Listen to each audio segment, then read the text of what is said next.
Sahabat setia Gowori yang dikasihi Tuhan, Shalom Aleichem. Salam sehat, penuh berkat dan sukacita untuk kita sekalian. Hari ini adalah Kamis 2 Juli 2020. Firman Tuhan akan kita bersama-sama renungkan dari Injil Matius 9 ayat 1 sampai dengan 8. Mari kita siapkan hati kita untuk mendengarkan kabar sukacita Tuhan hari ini. Haleluya, haleluya, haleluya. Allah mendamaikan dunia dengan dirinya dalam diri Kristus dan mempercayakan warta perdamaian kepada kita. Haleluya, haleluya, haleluya.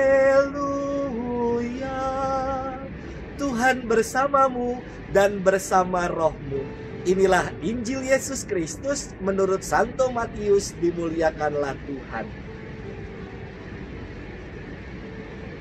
Pada suatu hari, Yesus naik ke dalam perahu, lalu menyeberang, kemudian sampailah ia ke kotanya sendiri. Maka dibawalah kepadanya seorang lumpuh yang terbaring di tempat tidurnya. Ketika Yesus melihat iman mereka, berkatalah ia kepada si lumpuh, "Percayalah anakku, dosamu sudah diampuni." Maka berkatalah beberapa ahli Taurat dalam hatinya, "Ia menghujat Allah." Tetapi Yesus mengetahui pikiran mereka lalu berkata, "Mengapa kalian memikirkan hal-hal yang jahat dalam hatimu? Manakah yang lebih mudah, mengatakan dosamu sudah diampuni, atau mengatakan bangunlah dan berjalanlah? Tetapi supaya kalian tahu bahwa di dunia ini Anak Manusia berkuasa mengampuni dosa." Lalu berkatalah Yesus kepada si lumpuh, "Bangunlah, angkatlah tempat tidurmu dan pulanglah ke rumahmu." Dan orang itu pun bangun lalu pulang.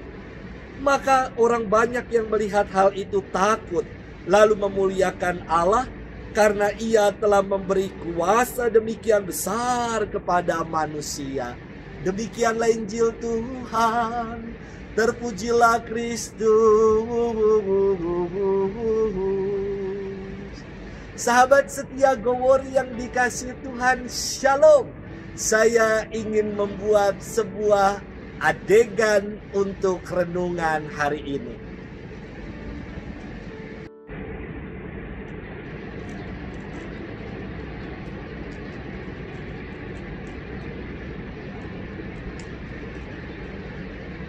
Makasih Mas, makasih. Sahabat setia Gowori yang dikasihi Tuhan, orang yang sakit lumpuh sedikit banyak butuh bantuan alat bantu, entah crutch atau juga kursi roda macam yang saat ini saya gunakan, juga butuh pertolongan orang lain. Jangankan lumpuh, ketika kita asam urat kambuh dan purin nyangkut di persendian kaki, wih, rasanya kaki tidak bisa digerakkan, dan ketika dipaksakan macam injek paku, sakit dan sangat nyeri. Ingat, jangan makan kacang banyak-banyak ya. Tentu kebayang bagi kita susah dan merananya orang yang sakit lumpuh. Tidak mudah untuk berdamai dengan keterbatasan ini hingga berbuah pada penerimaan diri yang utuh sebagai pribadi yang dicintai Tuhan. Suatu kali saya pernah memberikan sakramen perminyakan kepada seorang bapak yang karena diabetes, ia harus merelakan 2 jari kakinya untuk diamputasi. Dan kini bukan hanya jarinya, namun salah satu kakinya harus diamputasi. Mendengarnya saja sudah membuat merinding, dan saya sungguh tidak sanggup untuk membayangkan penderitaan bapak ini.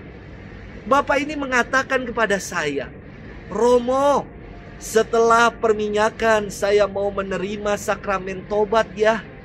Saya yakin Romo, ketika dosa saya diampuni, saya akan pulih. Wow, gumam saya dalam hati, iman sebesar ini belum pernah kujumpai selama ini. Sahabat setia Gowori yang dikasihi Tuhan, firman Tuhan hari ini berkisah tentang mukjizat penyembuhan yang dibuat oleh Yesus. Pertama-tama bukan bersabda, bangunlah dan angkatlah tempat tidurmu dan pulanglah ke rumahmu.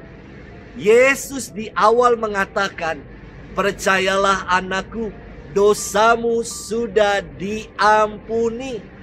Pengampunan menjadi perdamaian relasi antara pribadi si lumpuh dengan Allah, dan menjadi pendahulu mukjizat kesembuhan terjadi.